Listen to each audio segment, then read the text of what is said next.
Greetings to everyone. My name is Purti Numbali, and I'm from Team Epicare from India. I am so grateful for this wonderful opportunity, and I can't wait to share my ideas with these esteemed panelist judges. About a year ago, my grandfather, who's an epileptic patient, suffered from a seizure while out on his morning walk. He was wearing a badge that said that he suffers from epilepsy, but most of the people around were unaware of even the existence of such a disorder. All they could do was call an ambulance and, well, wait. My grandfather was very lucky that day, but I couldn't help but wonder that not everyone is as blessed as him. Epilepsy is the fourth most common chronic neurological disorder that affects about 65 million people, irrespective of age, gender, or ethnicity. That is about 150,000 new cases each year in the US alone. However, unfortunately, despite these horrifying numbers, the general public at large lacks awareness on how to respond to an epileptic emergency. Even if they do, responding inappropriately can be catastrophic. Even simple crowding around a person who's experiencing a seizure can lead to a blockage of air passage and cause the patient's trachea to collapse. As 6 out of 10 people suffering from epilepsy cannot determine their triggers, seizures can most often occur even in the absence of their caregivers. This makes the prevailing situation so much more worse. The various surveys conducted by us reinforce the same sad truth. So you'd ask, what's the solution? Well, Epicare, a first of its kind mobile application that is programmed to aid people with epilepsy during emergencies as well as on an everyday basis. During an emergency, either upon automatic detection of jerking movements or upon user initiation, an SOS protocol is executed. It firstly alerts the user's caregivers using an alert email that contains the user's exact location.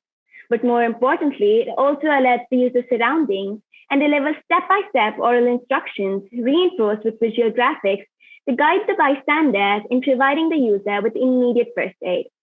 When provided correctly, this can prove to be life-saving. Epicare also allows the bystanders to contact emergency medical services as well as the user's caregivers and keeps the user's medical ID accessible at all times.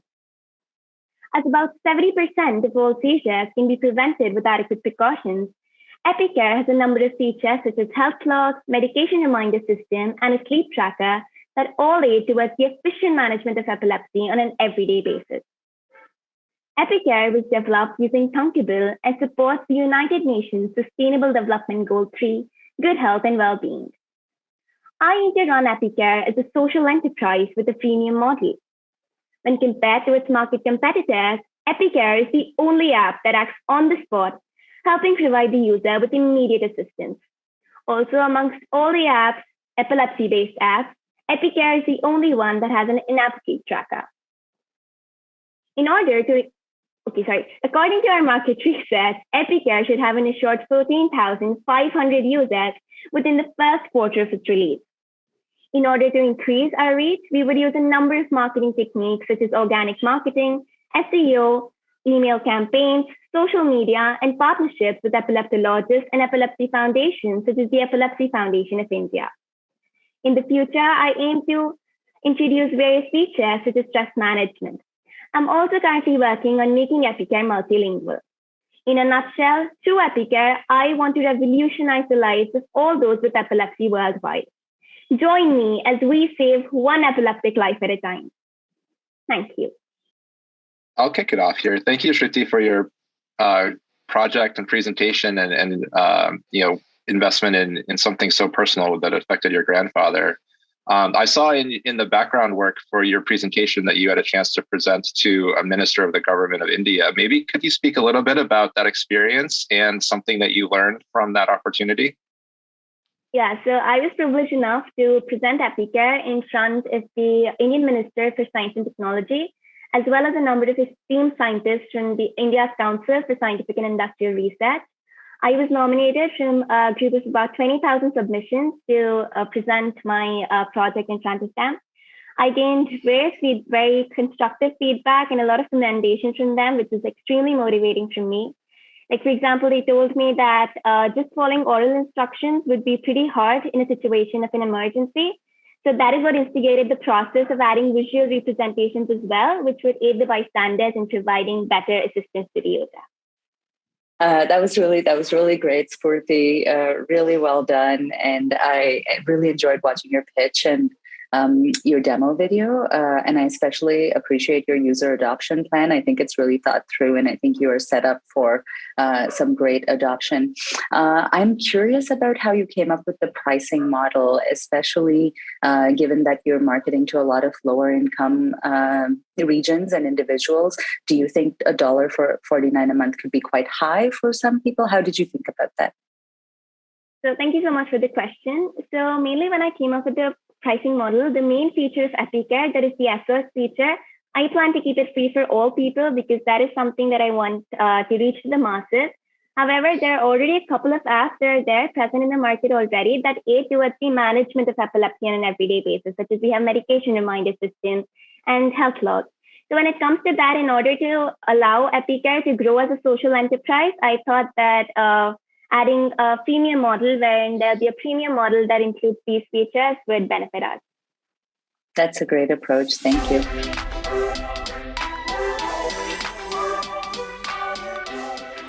My name is Rosila Lenanyike, and I'm from Kenya. My team is Salmashi, and the girls you see, we are all from Breast Center. Hi, my name is Sienna. Hello, my name is Jacinta. Hi, my name is Felista. Hello, I'm Kanipa. Okay, Rosila again, and I'm going to talk about Endcard. And before I start, I would like to give you a brief of my life story, and this is how we came up with the Endcard. Actually, I was married when I was 9 years old. I was cut on the day of ceremony, and I was taken to the man's home. Likely, I was rescued by a lady called Josephine Kula from Samburu Girls Foundation, and that's why we came up with the Endcard as our app. And according to UNICEF, in the case study for FGM, Samburu County is the second leading county in the national prevalence of FGM. About 86.6% of the female population are undergone the cut. That means 8 in every 10 girls in my community have undergone the cut. I'm Sienna, and I'm going to tell my story. I undergo the cut at the age of 7 to 15 years. You are deemed fit for marriage. Marriage brings about bride price, which is a source of wealth for many families. The systemic problem here is poverty. We surveyed our local area. Of the 16 out of 21 who underwent FGM from the survey, they attribute it to being forced by their father or older brother to undergo the practice to raise the standard in their families. A way to end the cut is through alternate form of economic empowerment. Thank you. So my name is Jacinta, and our community is highly skilled and creative in beadwork. Most women spend their leisure time making beaded jewelry. That's why we came up with Endcard. Endcard is a mobile application that provides a platform where women organized in small groups can earn money and can sell their beads and earn money instead of making their girls to undergo FGM. A mobile app was chosen as access to mobile phones is cheap, and the process of uploading the commodity to the application is relatively easy. Our app will also provide articles to educate women on dangers of FGM. Nice to meet you. Hi, I'm Felista again. The solution faces competition from NGOs which organize community in groups and educate them on the dangers of FGM. Our app is different because besides providing education, we also provide a way of generating more incomes for the Samburu community. We hope to partner with our competitors by using the already organized group as a platform to use and test the validity of our solution, as these groups form a sense of belonging in the Samburu community. We hope to leverage this and promote the Endcard app agenda. Thank you.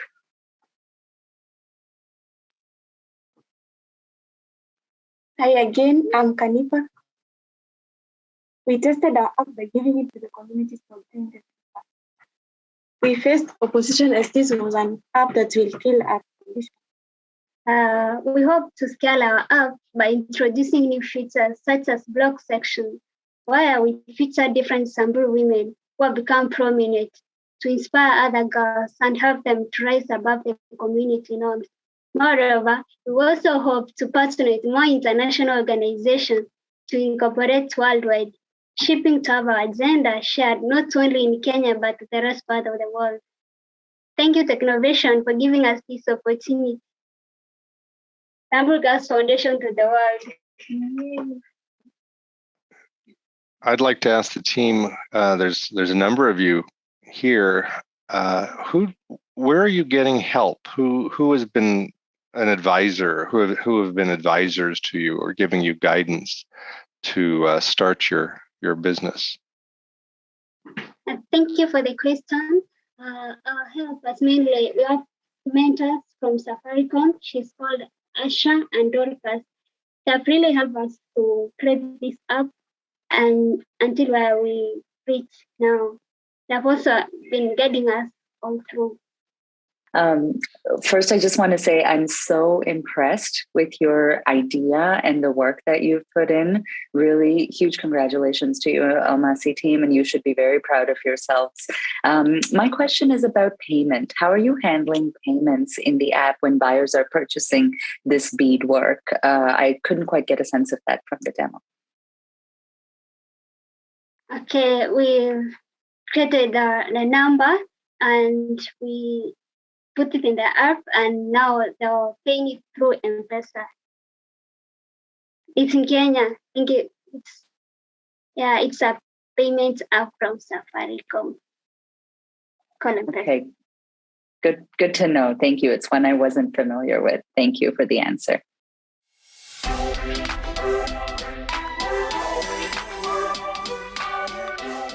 Well, hello, I'm Bianca. And I'm Daniela. And we are the Determined Duo from Canada. Have you worked from home or in a hybrid model since the pandemic? Do you spend 8 to 10 hours every day looking at your screen, rarely getting out of your chair? Do you feel unenergetic? While working from the comfort of our homes is convenient, it takes a toll on our health. We surveyed remote workers in our community on what problems they face when working remotely, and just under 75% mentioned not getting enough exercise. And in a survey shared by Forbes, 1 in 3 remote workers sit in their work chairs the entire day. That's not all. Health experts even refer to sitting as the new smoking due to the number of diseases it's linked to. Sitting can lead to a sedentary lifestyle, which can result in negative health consequences such as obesity, heart diseases, type 2 diabetes, depression, and anxiety. Luckily, we have our game-changing solution that will create a positive impact on the health of remote workers. Welcome to Extra Time! Our app engages users to take breaks during their work from home day by using the Pomodoro technique. So what is the Pomodoro technique? It's a productivity method where users work for a selected period of time, usually 25 minutes. They then take a 5-minute break. And after repeating this process multiple times, they are prompted to take a longer 20-minute break. In our app, users can choose a time to work depending on their schedule.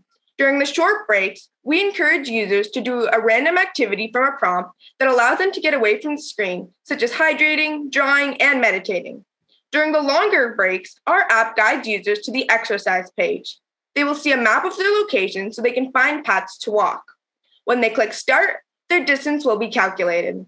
Then, once they finish, the app will give the users points according to how much they moved, using gamification for further motivation. As you can see, our solution combines health and wellness with productivity and time management, plus gamification. This makes our app unique, innovative, and stands out from competitors. Furthermore, our app supports the UN Sustainable Development Goal of good health and well-being. We are promoting healthy lives by creating time for exercise throughout the day. Ask our expert, Tanya Mayer, a workplace health and wellness coach. She has observed how remote working has affected the health of workers and believes that Extra Time is a great remote health and wellness service that companies would be wise to adopt. She provided us with feedback to include a waiver in our app, so we are not held liable for injuries. Speaking of integrating feedback, in future versions of the app, we would include push notifications with mental and physical health tips, as well as checking the weather to determine a perfect time to go on a walk. Additionally, we would implement leaderboards so users are encouraged through competition to build long-term habits for a healthy lifestyle. We would also like to publish our app on the App Store and Google Play. We plan to promote our app by posting on social platforms such as Facebook and Instagram, using our parents' network of writers and editors to write articles about Extra Time, giving presentations at our school's parent council meeting to draw users from our school community, applying for grants to get funding to advertise and market on platforms such as LinkedIn, and partnering with workplace health and wellness coaches. After using Extra Time, our users have had a transformative experience. By holding themselves accountable to taking breaks, users are getting out of their chairs, boosting their productivity at work, and best of all, feeling energetic. Thank you. Thank you for the great pitch and demo video. I'm really curious how you thought of introducing the Pomodoro technique to encourage folks to take these breaks. Yeah, thank you so much for the question. So we realized that there's an issue about people taking breaks, and the Pomodoro technique allows users throughout their day to take breaks, and we realized that having 25 minutes of time gives them enough time to be productive, yet still get out of their chairs. And we thought that it would be a great way to both have health and wellness while you are in the workplace, but at the same time, productivity is also important. And just to add on to that, we even included different times, like 25 minutes is for the Pomodoro technique for the best productivity, but we also included ranges of 45 minutes and 60 minutes because 60 minutes is the time to get off the screen. Like it's recommended 1 hour, you should be off your screen. And so we just included times, just various times to let users have a bit more flexibility. Well, I'd like to ask a bit about competition and what kind of apps. You know, I don't wear a Fitbit. I don't wear an Apple Watch. I don't use any of those things. I just go out and exercise occasionally. So, but this is an interesting approach. I'm curious what the competitive landscape is as far as you've been able to see. For sure. So competitors are any apps that are like with health and wellness and kind of getting like using a distance tracker, for example, because we use that in our app, as well as like productivity apps that like for time management that use the Pomodoro technique. But ours is unique as we like merge the two into one to help remote workers take breaks throughout their day. Okay. Exactly. And just to add on, that's how we stand out from competitors, is that we're merging the two worlds to get users out of their chairs during their workday. And plus we have gamification for further motivation.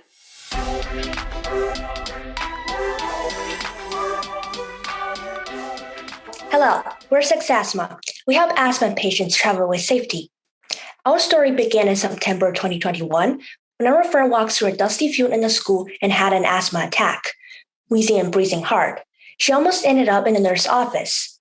As a new student, she unknowingly walked into a trap, just like many other students a few years prior.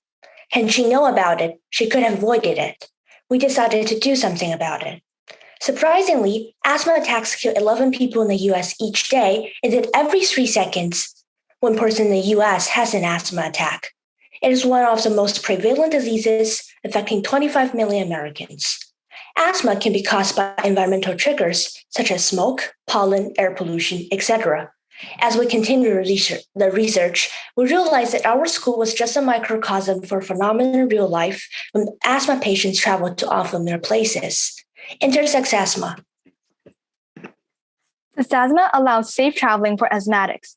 Asthma consists of a map that indicates locations other users have had an asthma attack, allowing all asthma patients to avoid them or be cautious. When the location sensor is enabled, it warns users if they are too close.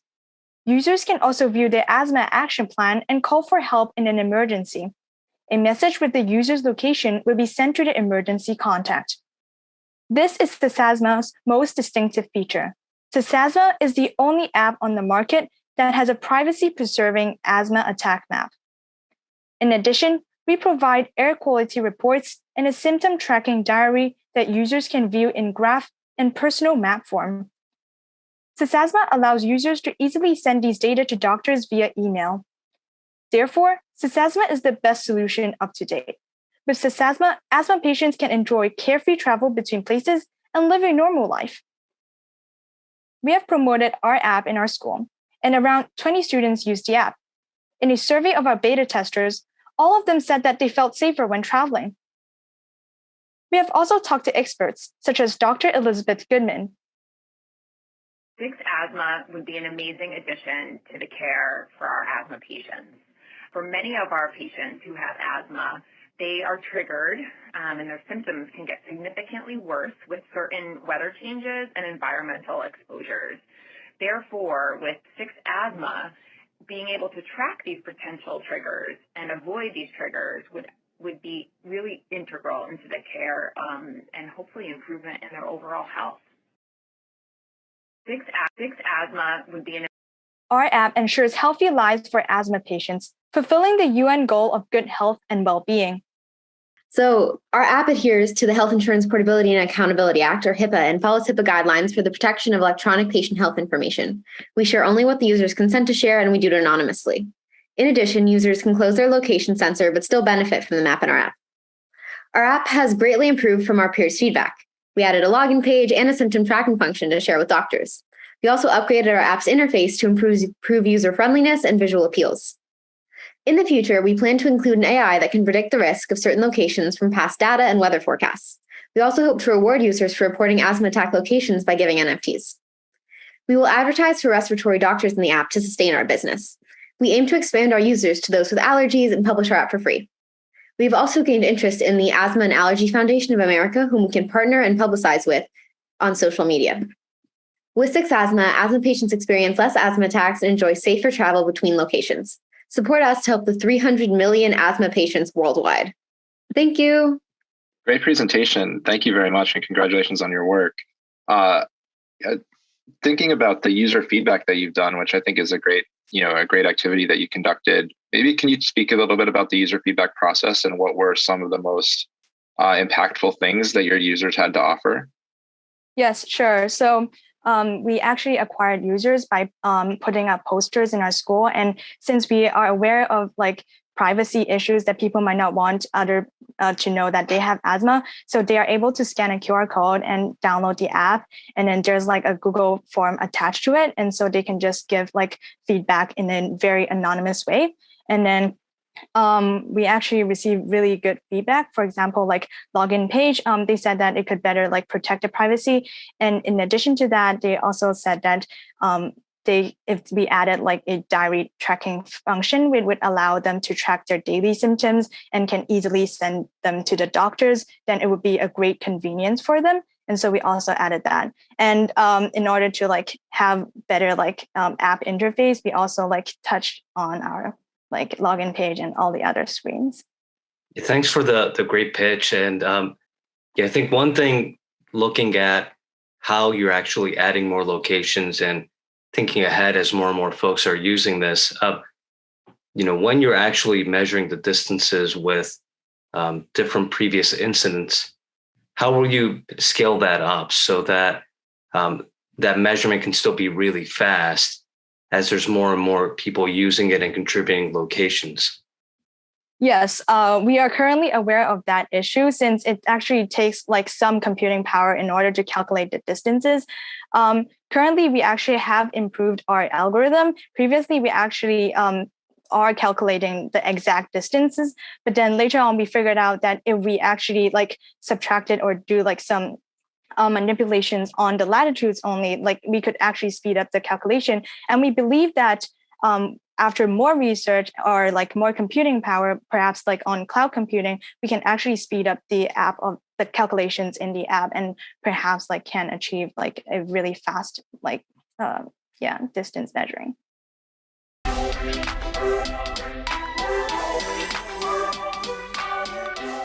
My name is Rita, and together with Joanna and Mariana, we formed the Solvers team. We are students at the Gondomar Secondary School in district of Porto, north of Portugal. Food waste is part of the United Nations 2030 Agenda of Sustainable Consumption and Production. Moreover, it is a problem that affects the entire food supply chain and has high costs for society, as millions of tons of food are wasted until they reach the consumer. So, by buying seasonal products directly from the farmer, we enable them to get a fair price for their harvest and help reduce the carbon footprint of unnecessary transport between middlemen. This is a very important issue for the planet, so we believe that combating food waste should be a responsibility shared by all of society. We are from Gondomar, a city very rich in agriculture, so we thought, why not create an app that would put an end to food waste? In our research on existing apps on this field, we found a diversity of offers. Most of them were only informative and didn't allow the direct exchange of products. We found only one app which fits more with our ideas, CropSwap. Our app, Buy Local for Sustainable Farming, aims to contribute to the improvement of local communities and to a more sustainable and equitable society, favoring local production and consumption of more environmentally friendly products, as well as the promotion of more direct and fairer commercial exchanges. We wanted an app that would work as a communication platform between consumers and local producers, and to be minimalist to allow a successful access for all. For that, our app had to have an area with information about available products and their producers, a search functionality by product and producer, and a chat for a direct articulation between producers and consumers. The difficulties rose when we realized that we needed a more complex database than the one App Inventor provided, and from there we wanted to give up. We were aware that we would not succeed, but our parents supported us to continue in order to show what we had achieved so far. So to get feedback from producers, we went to a local organic market and presented our project. No one knew of any similar app, and they loved the idea. They identified as advantages: access to fresh products, access to a greater diversity of products, some of which aren't found in the supermarkets, and fair prices for all. And as important features, having a chat channel, identification of the producer of each product available, and the availability of a profile of producers. The aspects mentioned already corresponded to the functionalities foreseen by us, and therefore reinforced their importance. So in terms of future development of the project, it will be necessary to improve the functionality of the chat channel and divulge the project and the app on social networks, but also by email to municipal councils, as well as to producers' associations. And thank you so much for listening to our presentation. Thanks so much, Solvers team. That was a really great pitch. I really liked your idea to reduce food waste and also improve sustainability. And I have to say that I'm impressed that you didn't give up and you kept moving forward, because that's very difficult to do. Have you been working on the app since your submission, and have you been able to make further progress with the technical challenges you've faced? Thanks for the question. We have been thinking a lot about that, and we came back to that a few times since we submitted, but we only made the changes like in our heads. We are thinking what could be wrong, and we tried already many times, but we still couldn't figure out what wasn't working for the database. We still haven't found one that fits our needs. As I read the materials about your company, and you outlined the problem, and it's a big problem, wasting of food. So this is, if you can make headway on this, this will be very impactful. Did you, in doing your research or talking to farmers and the sources of food, did you get any was there anything that surprised you as you were doing your research and planning your project, planning your business? Yes. When we were talking to not only producers but like sellers, we understood that there weren't really any apps that. There were apps that tried to sell food too, like ours, but they didn't have that chat functionality that is really helpful, and everyone told us that. We really thought that was already available, but since it wasn't, we decided to make our own app. Oh. Well, that's one thing you'll find is you're doing anything entrepreneurial is you'll learn information and make adjustments along the way. So it's good to be able to do that. Very good.